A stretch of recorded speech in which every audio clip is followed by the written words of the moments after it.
Armānu Krauzi, Zemkopības ministrijas parlamentāro sekretāru.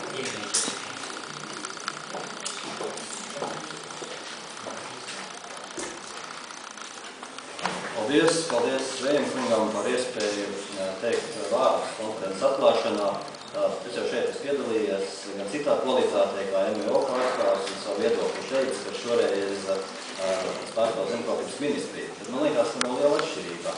Vai Zemkopības ministrija vai organizācijas, jo gal galā mēs ieklausāmies organizācijās un svarīgākais ir sabiedrības viedoklis, ko mēs uzklausām. Un kā es esmu jau iepriekšējās reizēs teicis, pašlaik nav neviena lauksaimnieku organizācija, kur tā teikt, būtu izteikusi vēlmi audzēt Latvijā GMO. Šis ir varbūt arī tāds būtisks brīdis šodien konferencē, jo jūs esat iesaistīti šajā jomā. Ziniet, ka Eiropas komisija sagatavojas priekšlikumu regulāri, un par šo regulas priekšlikumu vakar savu viedokli izteica arī Eiropas ekonomikas un sociālo lietu komiteja. Taisnība bija balsojums, tika nobalsots, un varbūt es tikai sākumā vienu teikumu no šī mūsu atzinuma, kur es arī piedalījos vakar. Eiropas ekonomikas sociālo lietu komiteja atzīst, ka ģenētiski modificētu organismu izmantošana Eiropas lauksaimniecībā rada nopietnas bažas Eiropas iedzīvotājiem īpaši svarīgā nozarē.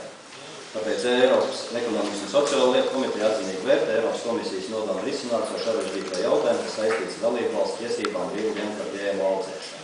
Tātad arī nevalstiskais sektors tajā līmenī darbojās, un šis jautājums ir aktuāls. Bet, protams, kā no lauksaimniecības viedokļa skatoties, es šeit gribētu atsaukties uz Francijas vēstnieces teikto, ka vidas un lauksaimnieku intereses ir jālīdzsvaro.